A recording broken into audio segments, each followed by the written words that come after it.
అమ్మ చేసిన దొండకాయ ఫ్రై లైక్ చేయండి, షేర్ చేయండి, సబ్స్క్రైబ్ చేయండి.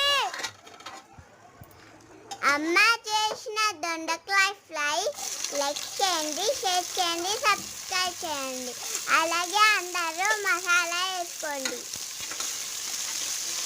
అమ్మ చేసిన దొండకాయ ఫ్రై లైక్ చేయండి, షేర్ చేయండి, సబ్స్క్రైబ్ చేయండి. అలాగే అందరూ మసాలా వేసుకోవడం మర్చిపోకండి. అమ్మ చేసిన దొండకాయ ఫ్రై లైక్ చేయండి, షేర్ చేయండి, సబ్స్క్రైబ్ చేయండి.